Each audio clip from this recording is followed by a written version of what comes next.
सत्संग जी बड़े प्यार से बोलिए जी धन निरंकार जी।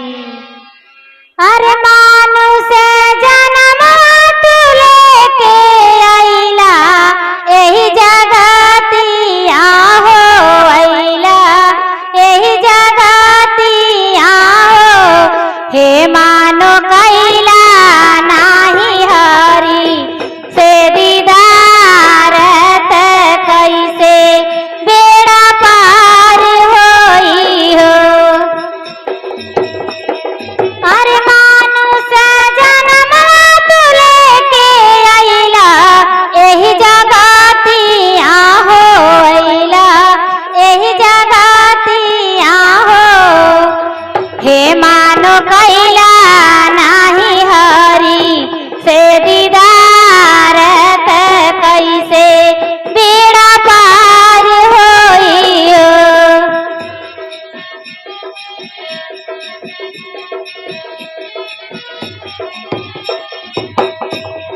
हे मानो कैला नाही हरि से दीदार त कैसे बेड़ा पार होई हो।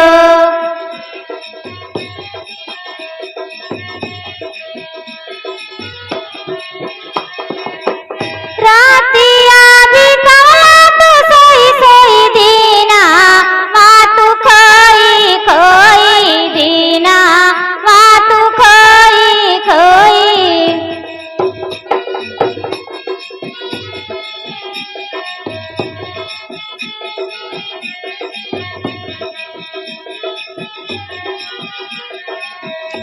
रातिया बिताला तू सोई सोई दीना माँ तू खोई खोई दीना माँ तू खोई खोई।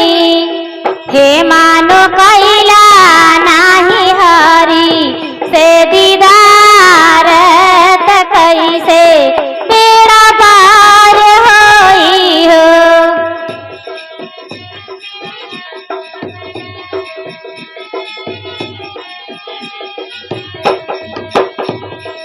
हे मानो कैला नाही हरि से दीदार त कैसे बेड़ा पार होई हो।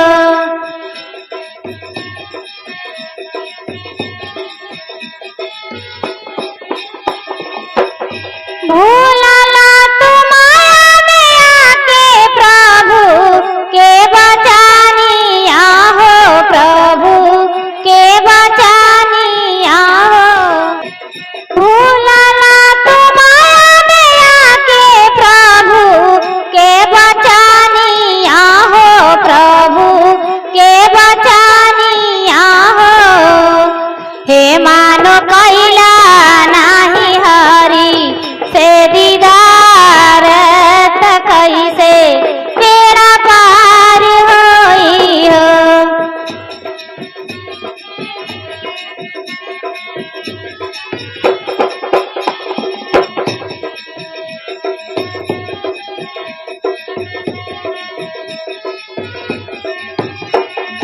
हे मानो कैला